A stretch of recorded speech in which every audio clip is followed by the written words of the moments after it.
Hi guys, iyan ay 9:20 ng gabi ngayong Lunes, November 17. So nagkikwentuhan kami ni Angel, ang rainbow suki natin. Kasi may mga items na nga ako ng buldak at saka yung mga Korean products. Tuwan-tuwa siya. So eto naman si Bebe, umuulan po, ang lakas ng ulan ng mga moment na yan. So, bibili siya ng ice cream. Basang-basa po yung batang yan. Nagulat talaga ako. Bibili siya ng ice cream. At ang kanyang bibilin ay half gallon. Meron siyang budget na 200 pesos. So, sobra akong na-excite pag nakakabenta ako kahit anumang ice cream yan, syempre. Kasi, syempre, malaki yung bibilhin, di ba? So, walang eming kausap, no? Noong una, double dutch yung nakita niya, tapos nung malaman niya merong cookies and cream, yun ang in-order niya. Yun ang binili niya. In-order. Nag-order.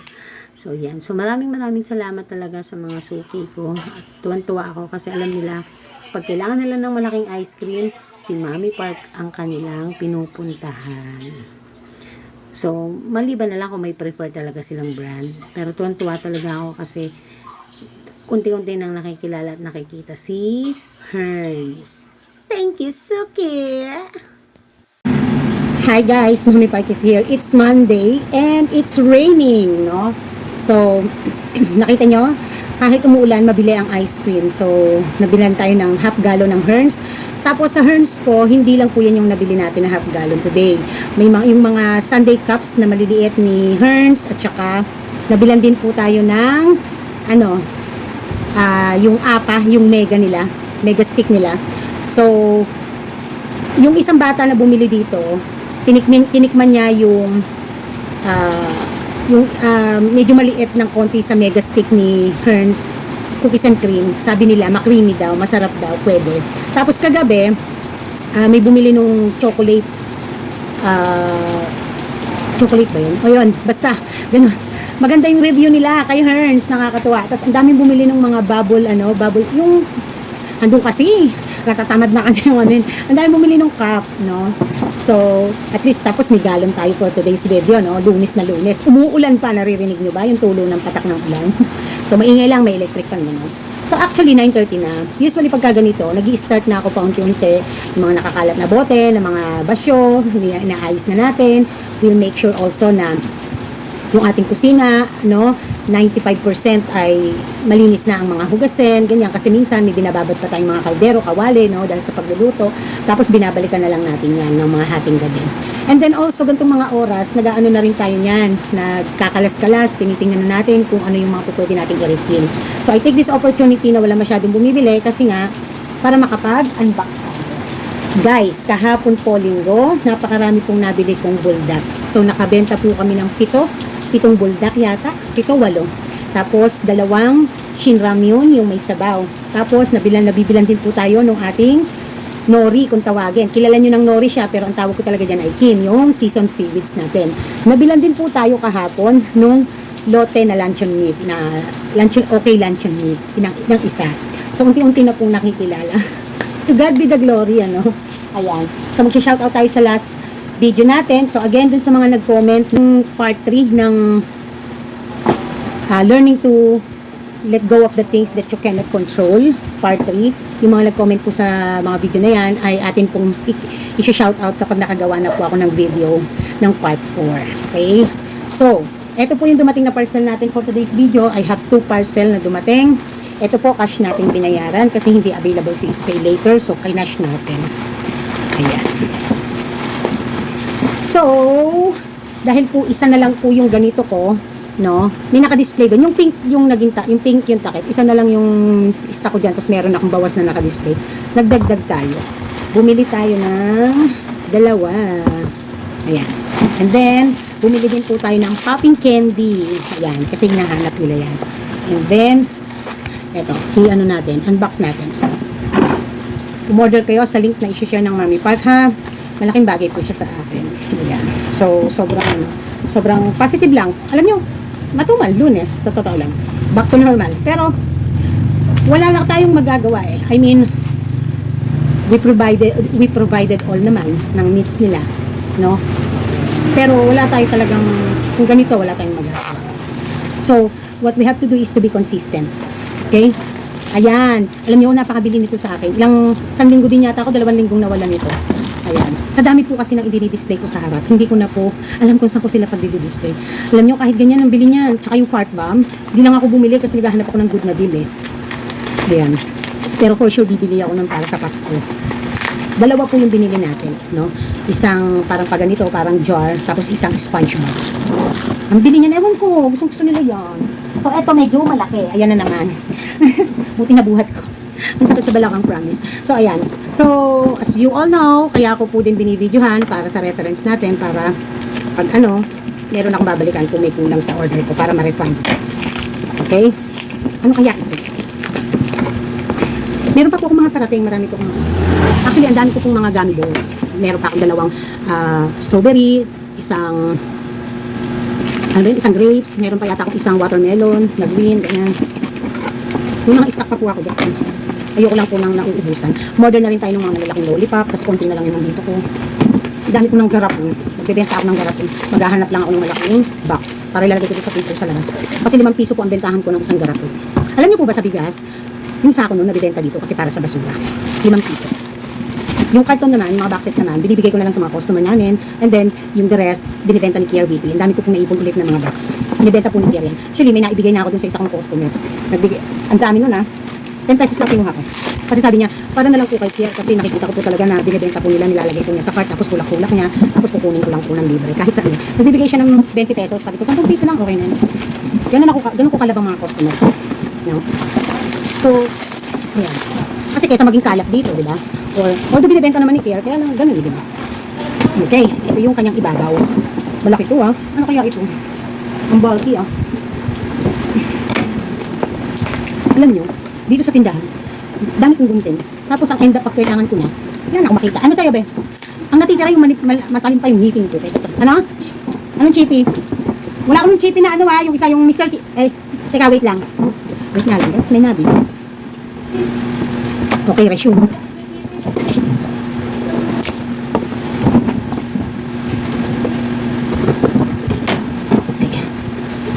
Oh! Istorbo kayo, no? Ba't di nyo ba alam binibiling kaya? Ayan, hindi sabihin mataray ako. Kapitbahay namin, si CJ, anak ni atin. Ayan. So, baba ko muna, ha? Tapos, isa-isahin natin. So, meron siyang kape. Kaya pala bulky. Charan! Alam nyo ba, wala na akong mabili ng 50 pieces nito. This is 100 pieces, 400 plus. Pero maganda na rin yung deal, no? Taray, meron na tayo ulit. Kasi naghahanap sila namimiss nila. Dapat pala nung mga times na yun, bumili na ako ng marami. Meron pang isa, ilan ba? Yeah, sakto, isa. Isa na lang natira, dahil bumili. May bumibili, kaya narinig yun, may nagbukas ng tayo. Ayan, meron na naman. Diba? Tayo natin. Kanina, walang bumibili. Ngayon may bumibili. Magbilan mo nga muna natin. Ayan. So, yun nga, no? 100 pieces ito, guys. Ay, 120 pala. 120. So ang laki. Tama-tama, kailangan ko itong nilagyan na ito. May paglalagyan ako. So, pag naubos to, yun. Ayan. So, next. Nagdagdag pala ako ng ice. Ang bili po kasi nito no? Meron pa po akong stock dyan. 2, 3. Tapos dinagdagan natin. So, wow! So nice. Eto, mabiling-mabili to sa New Year. So, kaya mag-i-stock ako nito. So, kailangan mag-stock ako nito kasi check na masosold out. So, points. Yan, bumili din tayo. At isa pang, 3 pala to na binili natin. Ayan. So, hindi ako nanghihinayang na mag-restock niyan kasi you can never go wrong with the fast-moving products, no? Yan ang ating yan ang ating mga panunsunan sa buhay. So far yan ang ating dumating na parcel for today's video. And, let's shout out. So, syempre, bago tayo mag-shoutout, kwentuhan muna tayo. So, alam nyo po, ang bayaran namin ng renta ay every 15th of the month. So, ang kagandahan po sa aking landlord, napapakiusapan ko siya na i-move yung date ng collection, ng paniningil, ng renta, kapag ka sa tingin ko ay alanganin ang aking budget. No? Halimbawa po, 15 po nung Sabado. Bago pa lang mag-Sabado, nagpasabi na ako na kung pwedeng ma-move ng Monday. Bakit? Kasi bebenta pa ako ng Sabado ng gabi at Linggo ng gabi para mapuno ko yung aking 14,000 na renta. So, isa sa malaking bagay na nakatulong sa akin na para bayad ako sa renta is kapag kakailangan kong ma-adjust yung araw, magte-text lang ako ng maaga para masabi ko kagad na hindi pa ako ready na singilin. So, mas madalas na ako yung kinoconsider kasi si Doc, ang alam ko na babank transfer lang yan o nag-gcash ng pagbabayad kasi wala naman madalas talaga dito si Doc. Hindi talaga madalas nag-open si Doc Alvin. Si Butika, 5,000 yung kanyang upa. At every time naman ready naman siya. Ako kasi ang laki nung akin, 14K. So kaya, kung ano yung pakiusap ko na araw ng paniningil, yun yung parang medyo sinusunod na araw ng paniningil. So nagpapasalamat ako sa landlord ko kasi napakalaking bagay sa akin yun. Alam naman nila na malaki yung naging dagok ng tindahan sa pagtumal, no? Kahit sila, daman nila yon dahil may tindahan din silang maliit doon sa kanilang bahay sa San Vicente, Santa Maria. So, may nag-PM. Sino yun? Pero matanda yung profile pic. Basahin ko lang, guys. Mami Park, pwedeng bumili ng set ng gin, Gcash po ang payment. Ayan. Inokayan ko lang. Kasi nga, tayo ay nag-vlog. So, alam nyo, kung kapag ka ganoon na kasundo nyo yung may-ari at mabait talaga ang may-ari or landlord ng inyong inuupahan, magaan. Siguro kaya din naging maganda yung pag-asenso ng tindahan ko rito at naging successful din kasi yung may-ari ng yung ating landlord, supportive. Hindi siya pakialamera pagdating sa ating mga ginagawa. Kaya paalam mo lang kapag ka meron kang gigibain, no? Yung malaking bagay yon yung pumayag sila na butasin ko yung kanilang establishment para gawing isa. Kasi nakita naman nila na I'm engaging in the business for long term. So kaya, pumayag na rin sila at para at may convenience din. Kasi syempre, sino pa ba yung katwiran nila kaysa paupahan pa sa iba, handito na ako, edi ako na, di ba? Ang tanging ano lang naman namin, kasunduan din na pinaka-importante is kapag bibitawan ko ang isang unit at kung nabuksan or nabarag natin, no, ibabalik sa dati. So yun lang. Or tatakpan ulit. So, ganun lang naman, no? So, sobra akong thankful, no? Dahil malaki ang parte ng ating landlord na mabait, madaling kausap, para sa pag-asenso. Kasi hindi napipigilan. Nagagawa natin yung gusto natin. Na-appreciate din naman yung mga ginagawa nating concern pagdating sa kanilang pag-aari, ganyan, no? So, hindi ako nagkaroon ng problema sa mga landlords ko ever since na nag-start akong mangupahan, being solo parent, until lumipat kami sa yung dati kong store na bago dito.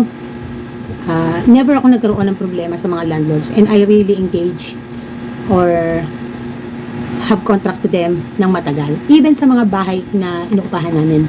Tulad nung inuupahan namin bahay ngayon, no? Dati ako sa kabilang side ng subdivision na to na ano siya, yung sila ang may-ari until meron silang ibang property pa na na-acquire and then sinunod nila yung aking request na ilipat ako sa mas malaki at pwedeng magkaroon ng parking space. So kaya napakalaking bagay talaga and mababait, no? So kapag ka medyo merong problema sa paghatid ng bayad or pagbabayad sa mga landlords ko, nakikiusap ako or kaya naman ay naghihingi ako ng pasensya. So most of the time mababait talaga ng mga naging landlords ko. I'm not saying na mabait ako, it's just that kasi I'm into business din. So I know yung pakiramdam na wala pa silang makukolekta, ganyan, no? So kaya kayo din huwag kayong parang mas mataas pa kayo sa may-ari, no? As much as possible, be humble and down to earth.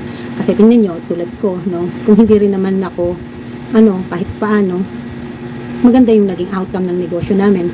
Tuwan-tuwa siya kasi kapag ang katwiran kasi ng landlord namin dito sa tindahan, kapag umaasenso kayo, umaayos kayo, tatagal kayo sa unit namin, hindi ako magkakaproblema, no?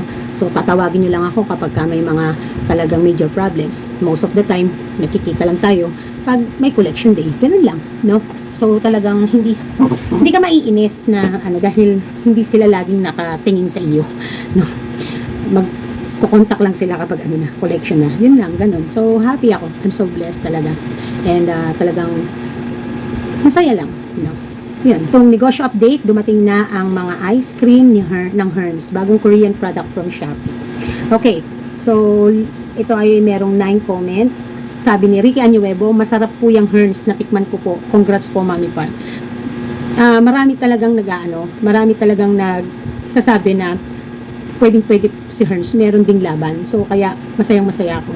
Guys, nabilan din ako ng tab ng Ace Ice Cream at saka napakaraming steak, mga popsicles at saka kung ano-ano pa na sundae. Sabi ko nga po sa inyo, panalo ang ice cream dito. Hindi po ako nasisira sa ice cream. So maraming salamat Sir Añuevo, no? Natikman na pa. Buti pa si Sir, natikman niya. Ako kahit isa hindi ko pa natitikman. So kinokontrata ko si Daddy Park kasi sabi ko, Daddy, we're going to have one short video clip lang for review, no, na kung may titikman tayong ice cream ni Herns para tayo mismo tikman natin, no, yung ice cream. Kasi di ba alam niyo naman guys, di naman ako fan ng ice cream. Pero syempre, minsan titikman ko din yan. Tinitikman natin. At minsan naman, syempre, kino-consider natin yung, kahit di mo gusto yung isang produkto, pero pag mabili at gusto ng tao, they provide it. Ano? Wait lang guys. May na-text, tapos may nabili. Ayan. Reply, guys. May mga customer kasi ako na nag-chat na gusto nilang bumili. Tapos, pag gusto nilang bumili, Gcash ang bayad nila. Tinatanong muna nila ako kung pwedeng bayad Gcash. Sagutin ko lang. Ayaw pa ma-open.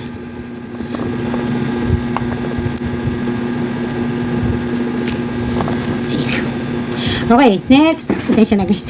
Na-interrupt tayo. Siyempre, unahin natin negosyo, di ba?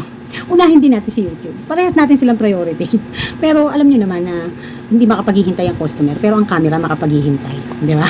Ayan.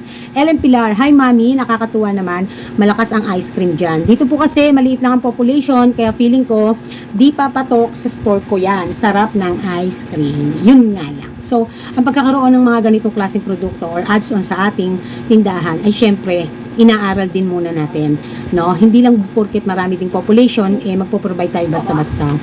Kasi, merong mga lugar na kahit marami ang population, mostly ng mga tao doon ay hindi naman mahilig talaga sa ice cream, no?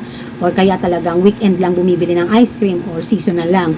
Hindi katulad dito, ang tao walang pinipiling oras.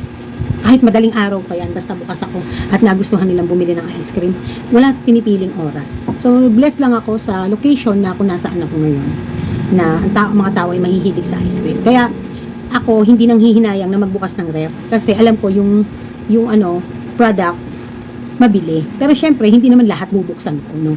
So nagpapatay din ako kung hindi na kailangang buksan. So yun lang. So thank you Ma'am Ellen. Russell Dano, congrats mami, sabi ni Russell Dano, fighting, diba? And then Annalyn Chica, go lang po tayo, may mga college na. Yes. Ako naman, wala pang college. Magsi-senior high si Kaori next year. Pero syempre, na kasi ako nag-anak kasi ako, 24 na ako. 24 years old. So, sinunod ko yung payo ni sinunod ko yung payo ng tatay ko. 24 years old mag-asawa, tsaka mag-anak. 24 or 25. Masanurin akong bata eh. Na-store ko talaga yun, pero okay lang. Ang tawag dyan ay good problem. Okay. Yun nga, no? Masunuring anak ang mami pa. Sinunod nga ang payo ng tatay, no? Okay, Arlene Gonzalez. Wow, gusto ko yung coffee flavor. Actually, excited din akong matikman yun. Kaya lang kasi yung coffee flavor ko, naka-half gallon. Hindi naman sa talaga lang hindi ako basta nag-open ng ice cream. Hindi dahil sa nagtitipid ha. Kasi nga, sa amin naman si daddy lang mahilig sa ice cream. Mga bata pa minsan-minsan. Pero hindi talaga Nung bata ako, hilig ko dirty ice cream. Kahit hilig mo, pero kasi bata ako noon kaso yung mga panahon na yon, hindi mo basta afford. Kahit dirty ice cream na lang siya, no? So talagang napakaswerte mo kapag yung may pera ka tapos dumating yung aming mama na si Kaidring na nag-a-ice cream. Ngayon yung anak na niya yung nag-a-ice cream dun sa lugar namin sa Kipumbo. Talagang yun, no? Dati pa nga dahil sa yung nanay ko laging wala, tapos wala akong pera, tapos nakita ko may mga, kasi noon hindi masyadong uso yung apa. Ang uso pero yung colored na apa. Tapos meron din kami nung parang brown, parang tinapay na apa. Pero sobrang special noon pagka yun na yung ang dalang noon na meron sa mga dirty ice cream nung 90s. Usually kapag 5 piso, 10 piso yung bibilin mo, nag-aano na kami, baso na yung dala-dala namin. Makikita mo, mga baso nung araw, yung baso ng Nescafe na babasagin, no? Walang bahay, nung panahon namin ha, walang bahay na walang ganun ng baso. Kaya yun yung mga dala-dala namin kapag bibili ng dirty ice cream. So yun lang, na chika ko lang ng konti. Sabi naman ni Flor de Lisa Abogado, ayokong malungkot ka, mami. Gusto ko yung lagi kang masaya at mabenta sa mga vlogs mo. Ayan. Syempre kahit ako naman, ganun din. No? Kaya lang kasi, hindi ko naman kayang magpaka-plastic na sasabihin ko mabili kahit hindi naman. No? So, ang hirap naman nung ang pinapakita ko lang actual sa inyo na bentahan is yung nagkataon lang na maraming tao sa tindahan, maraming bumibili. No? So, kumbaga ba, ayoko nung scripted. Kaya, minsan, kahit ayoko din talaga na i-share sa inyo yung mga dilema, wala naman akong magawa kasi ito yung journey na pinagdadaanan natin. Yung kumbaga ba yung realidad ng buhay pagnenegosyo, no? Na ako wala akong other source of income, honestly speaking. Dito lang talaga itong tindahan. So kaya yung malaman nyo yung ating journey, mas maraming makaka-relate kasi marami sa atin na yung iba wala namang source of income at tanging tindahan lang. So, I'm with them kasi hindi basta-basta talaga yung struggles na dadanasin mo na nagnegosyo ka ng ganitong tindahan tapos ito yung bread and butter mo, no? So, kaya for me, then I decided to be a vlogger or to be a content creator. So, for me, I said to myself and even Daddy Park before and my best friend, kung magbablog ka, you have to make sure na you have a natural vlog, yung maging totoo ka, no? Kasi ayaw nila yung sila yung unang tataas ang kilay sa mga pinagsasabi ko dito sa vlog tapos hindi naman totoo. So kaya as much as possible, siguro yung mga hindi lang masyadong 100% honest na ginagawa ko dito sa vlogging is yung halimbawa yung may konting messy, nakakahiya naman na ipakita, ganyan. Yung itsura mo, sobrang medyo nag-aayos ka naman, ganyan, hanggat maaari. Yung pinapakita mong video, yung pananamit mo, maayos naman, hindi naman yung parang nakita na ang tiyan-tiyan mo dyan, ganyan, no? Buti sana kung ka-flex-flex yung ating katawan, hindi naman, ganun. Siguro yung mga ganun lang, kasi syempre I have my insecurities din, no? Hindi naman sobrang insecurities na sobrang negative, pero syempre kasi, nahihiya din ako, kasi inaakma ko rin naman kahit papaano yung ating kinikilos, ginagawa, no, sa ating pagbablog. Although meron akong parody, meron akong mga patawa, ganyan. So we try our best na ibagay, no. So maraming salamat Ma'am Flor de Lisa Abogado, no. Kahit ako ayoko ipapakita talaga sa inyo na malungkot ako, umiiyak ako kasi hindi 'yun ang tipo ko ng tao. Kaya lang sa kabila ng strict ka, yung medyo may pagka-a-little bit perfectionist ka, not sobrang perfectionist, pero alam mo yun, talagang yung emotion, maano ko sa emotions eh. Sa totoo lang, ang tingin ng tao, yung personality ko is strong, pero honestly speaking, malambot ako. Kaya ang defense mechanism ko, stricta. Kasi pag once na nag-start akong bumigay, wala na. Huli balbon mo na ako, no? Nakuha mo na yung kiliti ko, gano'n. Syempre, kailangan paglabanan natin yung mga weaknesses natin para hindi tayo napapasubos sa tight situation or napapa-oo sa mga bagay na nako-compromise tayo na dapat na hindi tayo basta nakikipag-compromise. So, yun lang na. And sabi pa ni Ma'am Flor de Lisa, Ace Ice Cream ang sakin, mami. So, ako Ace Ice Cream at saka yan, Herbs. Hindi po pwede kasi isa lang yung ice cream ko dito. Kailangan meron talagang dalawang klase, no, na may pagpipilian. Okay, sabi pa niya, nakakalungkot pa din pero kailangan natin tanggapin ang pagtumal. Sabayan pa ng nagsulputang tindahan sa tabi-tabi natin. Nakakahina ng loob pero kailangan nating lumaban. Which is true, no? Naranasan ko yan at nararanasan ko yan. But, handito na ako eh. Ito na yung aking ginustong gawin sa buhay. So, kailangan lumaban, ano? Kailangan ayusin din. No? Yung, kumbaga ba, magbalik tayo sa realidad ng buhay at tama na ang pagiging minsan ay sobrang drama na hindi naman tama, na nag-aaksaya na lang tayo ng yung alam mo yung pagka dumating ka sa puntong na-realize mo na wala kang magagawa eh. There are things that you cannot control, no? So learn to let go, ganon, and move on, yun, ganon. Arlene Fernandez, good morning Mami Park, laban lang lagi para sa pangarap. Yes. So, maraming salamat po sa inyo. So, this is Mami Park and this is Team Park nagsasabing Tindera is my proud career. Malapit na ang Pasko. Sana naman ay makabawi tayo ngayong 2025. No, ang bilis lang, parang kailan lang, no? So, bye! Mwah!